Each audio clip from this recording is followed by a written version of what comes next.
कक्षा 10 के सभी विद्यार्थियों का मेरे चैनल में हार्दिक स्वागत है। आज मैं उपस्थित हूँ आपकी संस्कृत पाठ्य पुस्तक पद्य भारती का सप्तमः पाठ जीव्याद भारत वर्षम लेकर, अर्थात भारतवर्ष अमर रहे। और ये आपका आज पद्य पीयूषम का अंतिम पाठ है। इसमें 7 पाठ दिए हैं तो 6 आपके हो चुके, 7वां आज आपको मैं पढ़ा रही हूँ। और आइए पहले इसका परिचय पढ़े। इसको लिखा है प्रस्तुत गीत डॉक्टर, ये एक गीत है जो भारतवर्ष के लिए लिखा गया है। प्रस्तुत गीत डॉक्टर चंद्रभान त्रिपाठी के उत्तर प्रदेश शासन द्वारा पुरस्कृत गीताली नामक काव्य संकलन से संग्रहित है। तो यह गीताली नामक की एक पुस्तक है जिसको लिखा है डॉक्टर चंद्रभान त्रिपाठी जी ने, और उसी संकलन से उसी का पद्यांश लिया गया है। तो आइए बिना विलंब किए पाठ प्रारंभ करते हैं। भारतवर्षम राष्ट्रम जीव्यात चिरकालम स्वाधीनम सनमित्रम भूय चा समृद्धम जियात शत्रुविहीनम। भारतवर्ष राष्ट्र यानी हमारा राष्ट्र भारतवर्ष जीव्यात जीवित रहे, चिरकाल तक यानी लंबे समय तक जीवित रहे, अर्थात अमर रहे, कालम स्वाधीनम स्वतंत्रता के साथ हमारा राष्ट्र अमर रहे, स्वाधीन होकर हमारा भारतवर्ष राष्ट्र अमर रहे। सन्मित्रम अच्छे मित्र, भूय हो चा और इसके मित्र अच्छे हो, इसको सुमित्रों की अच्छे मित्रों की प्राप्ति हो, अर्थात ये अच्छे मित्रों वाला हो। समृद्धम और वैभव पूर्ण हो। जिया शत्रु विहीनम और ये शत्रु से विहीन होकर, शत्रु से रहित होकर विजयी हो। हमारा राष्ट्र भारतवर्ष लंबे समय तक स्वाधीन होकर अमर रहे, इसको अच्छे मित्रों की प्राप्ति हो, अर्थात अच्छे मित्रों वाला हो, वैभव पूर्ण हो। भूया का अर्थ होता है हो, सन्मित्रम अच्छे मित्रम, समृद्ध यानी वैभव, जिया शत्रु विजयी हो, शत्रुओं से विहीनम शत्रु से विहीन होकर विजयी हो। फिर से एक बार देख ली। भारतवर्ष राष्ट्र स्वाधीन होकर अमर रहे, अच्छे मित्रों वाला हो, वैभव पूर्ण हो और शत्रुओं से विहीन विजयी हो। हिमगिरिया अस्य किरीटो मौले मौलह अरुण किरण मणिमाली कर कल्लोलर जलधि विलसति पादांत प्रक्षालन। सरितो वक्षसि धारा बिंदु भांति मेखला मानम पल्लव लसता निबिड़ बनाली रुचिरम नव परिधानम आस्ते कविकुलम आसिन मनोरम रूप वर्णने लीनम। यानी अब आगे देखिए, हिमगिरि के अर्थात हिमालय के, हिमगिरि कहते हैं हिमालय को, हिमगिरि के किरीटो भारतवर्ष का जो मुकुट है वह क्या है, हिमालय पर्वत। हिमालय पर्वत इस प्रकार से उत्तर दिशा में स्थित है कि ऐसा लगता है कि भारतवर्ष के राष्ट्र के मस्तक पर लगा हुआ मुकुट हो, इस प्रकार से इसकी भौगोलिक स्थिति है। मौले अरुणा, मौले माने सिर, अरुण माने प्रातः काल का जो सूर्य होता है उसे अरुण बोलते हैं, और अरुण का अर्थ लाल भी होता है। किरण माने रश्मियां, मणिमाली यानी जो भारतवर्ष के सिर पर हिमालय का मुकुट लगा है सिर पर, तो वह किसके समान है, प्रातः काल की अरुण किरणों की, सूर्य की रक्त किरणों रूपी मणियों की माला वाला है। ऐसा लगता है कि प्रातः काल के सूर्य की जो किरणें पड़ रही हैं बर्फ के ऊपर यानी हिमालय के ऊपर, उसमें लाल रंग की मणि की माला पड़ी हो, किसके ऊपर, किरीट के ऊपर अर्थात मुकुट के ऊपर। भारत के मस्तक पर स्थित हिमालय का मुकुट, उस पर पड़ती हुई प्रातः काल की लाल लाल रश्मियां मणि की माला के समान प्रतीत होती हैं। कर कल्लोल जलधि विलसति, कर माने हाथ, कल्लोलय कल्लोल करती हुई, जलधि माने समुद्र, विलसति समुद्र की तरंगे कल्लोल करती हुई, पादांत प्रक्षालो इसके पैर धोती हैं। ऐसा लगता है कि समुद्र के जो तरंगे, आपने देखा होगा समुद्र की तरंगे काफी ऊंचाई तक जाती हैं, तो ऐसा लगता है कि समुद्र अपने हाथों से तरंगों को कल्लोल करता हुआ, उछालता हुआ भारतवर्ष के पैर धो रहा हो, भारत राष्ट्र के पैर धो रहा हो, ऐसा प्रतीत होता है। सरितो वक्षसि हारा बिंदु, जो सरिताएं हैं यानी जो नदियां हैं भारत की, वक्षसि वक्ष स्थल पर हार के समान प्रतीत होती हैं। बिंदु भांति मेखला मानम और विंध्याचल जो पर्वत है वो समान मेखला मानम करधनी के समान है। इसके वक्ष स्थल पर नदियां हार के समान हैं और विंध्य पर्वत इसकी करधनी के समान शोभित होता है। पल्लव लसिता निबिड़ बना ली, यानी कोमल पत्ते निबिड़ बना ली। वन के झुंड, वन का सघनता, वन की सघनता यानी कई वन, तो कोमल पत्तों से शोभित घनी वन की पंक्तियां। रुचिरम माने सुंदर, नव परिधानम सुंदर इसके नव परिधान हैं, जो कोमल पत्तों के निबिड़ बना ली हैं, अर्थात घनी वन पंक्तियां हैं। वह ऐसा लगता है कि भारत राष्ट्र के सुंदर नए नए वस्त्र हैं।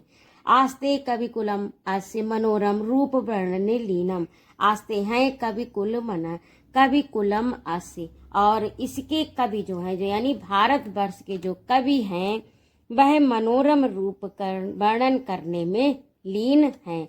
भारत के कवि कुल जो है, भारत का कवि कुल भारत के रूप वर्णन करने में लीन हो रहा, अर्थात उसके समूह सौंदर्य का वर्णन कर रहा है, उसमें तल्लीन है, अर्थात लगा हुआ है। सर्वे ज्ञान धना बुधवर्या, बुधवर्या होता है बौद्धिक वर्ग, बौद्धिक वर्ग जो होता है, जो ज्ञानी व्यक्ति होते हैं, बौद्धिक व्यक्ति होते हैं, वो सर्वे ज्ञान धना, वो अपने ज्ञान को ही सब कुछ मानते हैं, अर्थात उनका सब कुछ धन, सर्वोपरि ध्यान धन जो है वो क्या है, ज्ञान है। मान धना रणधीरा, जो रण में विचलित नहीं होते, रण होता है समर युद्ध, और धीरा यानी जो विचलित नहीं होते, धैर्यवान होकर अपने कर्तव्य का पालन करते हैं, ऐसे वीर सैनिकों का स्वाभिमान ही धन होता है। स्वर्ण धना व्यवसायी, और व्यापारियों का धन सोना चांदी होता है। धुरीणास तथा श्रम धना वीरा, और श्रम धना जिनका श्रम ही यानी मेहनत ही जिनका सबसे बड़ा धन है, वह कौन है, श्रम वीरा, श्रम वीरा अर्थात श्रमिक, जिनका श्रम ही सबसे बड़ा धन है, ऐसे श्रमिक। कुर्वन्तु एक ही भूया, कुर्वन्तु माने करें, एक ही माने एक, भूया माने होकर, वो करे एक होकर, समेता एक साथ, नव समाज निर्माणम, वे नए समाज का निर्माण करे। ऊपर जिनका वर्णन किया गया है, तो कवि कहता है ये सब मिलकर, यानी जो बौद्धिक वर्ग है, जो रणधीर है, सैनिक वर्ग है, जो व्यवसायी वर्ग है, जो श्रमिक वर्ग है, ये सब मिलकर करे, एक साथ मिलकर करे, नव समाज का निर्माण करें। मान्यो मानव धर्मा प्रसरत संपरिशोधि पुराणम, और मानव धर्म का सर्वत्र प्रचार प्रसार हो, क्योंकि मानव धर्म ही सर्वश्रेष्ठ धर्म है। और संपरिशोध यानी उसका सुधार करे, परिष्कार करे, उसको परिष्कृत करे, किसको, पुराणम, जो पुराना है, यानी जो आदिकाल से चला आ रहा है, क्योंकि वर्तमान स्थिति और पूर्व की स्थिति में काफ़ी अंतर होता है, तो देश काल परिस्थिति के अनुसार चीज़ें बदलती हैं। कुछ चीज़ें जो पहले समय में सही होती थी, वो आज के समय में सही नहीं हो सकती हैं, क्योंकि परिवर्तन हमेशा होता रहता है, और परिवर्तन प्रकृति का अटल नियम भी है। तो परिवर्तन के साथ में व्यक्ति को अपने धर्म में भी परिवर्तन करना चाहिए। धर्म का परिवर्तन ये नहीं कि आप दूसरे धर्म में चले जाएं, कहने का अर्थ यहाँ पर यह है कि अपना धर्म, जो भी धर्म है, वह इस तरह से होना चाहिए जिससे उसका समाज का और अपना कल्याण हो, किसी का अहित ना हो। ऐसी पुरानी परंपराओं को पकड़े नहीं रहना चाहिए जो कि समाज के लिए और अपने लिए हितकारी ना हो। कहने का अर्थ यहाँ पर यही है, क्योंकि समय काल स्थिति के अनुसार हर चीज बदलती है, और सबसे बड़ा धर्म मानव धर्म है, ये सभी ने स्वीकार कर लिया है, और उसी का प्रचार और प्रसार होना चाहिए।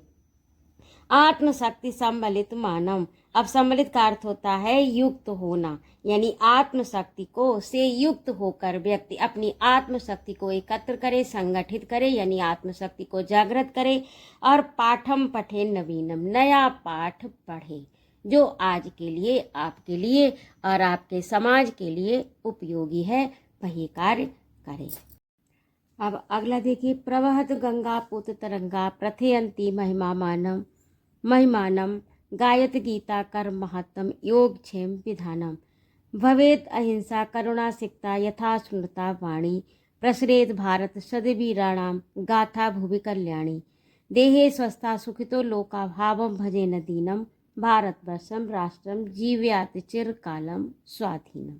प्रवाहतु गंगा, गंगा की पूत माने पवित्र, तरंगे लहरें, गंगा की पवित्र तरंगे प्रवाहित हो प्रथयंती प्रसार प्रचार करती हुई भारत राष्ट्र की महिमा का प्रचार करती हुई, यानी भारत राष्ट्र की महिमा को फैलाती हुई, प्रचार करती हुई प्रवाहित हो। गंगा की पवित्र तरंगे भारत राष्ट्र की महिमा का प्रचार करती हुई, फैलाती हुई, प्रसार करती हुई प्रवाहित यानी प्रवाहित हो। गायत गीता कर्म महत्तम योग क्षेम विधानम, यानी गीता में दिए गए 2 सूत्र कर्म का महत्व और योग क्षेम विधानम का गान करें। गायत यानी गाएं गीता, गीता गाएं कर्म के महत्व को और योग क्षेम विधान के ये जो सूत्र दिए हैं गीता में उसका गान करें।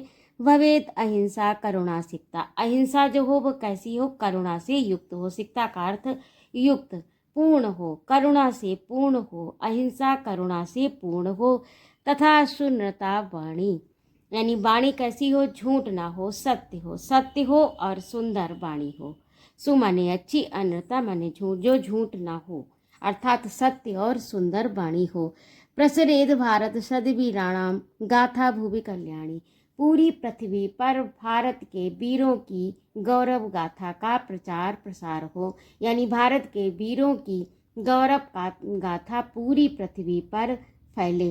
देशे स्वस्था सुखितो लोका भावम भजेन दीनम, देश के लोग कैसे हो, स्वस्थ हो, सुखी हो, लोगों में भाव भजे न दीनम, दीनता का भाव बिल्कुल भी ना हो। भारत राष्ट्र के लोग सुखी हो, संपन्न हो, स्वस्थ हो और दीनता के भाव से युक्त ना हो। अब अंत में कवि फिर से प्रार्थना करता है कि हमारा राष्ट्र कैसा है, कामना करता है कि भारतवर्ष राष्ट्रम जीवयात चिरकालम स्वाधीनम, हमारा राष्ट्र भारतवर्ष अमर रहे, स्वाधीन होकर हमारा भारत राष्ट्र अमर रहे।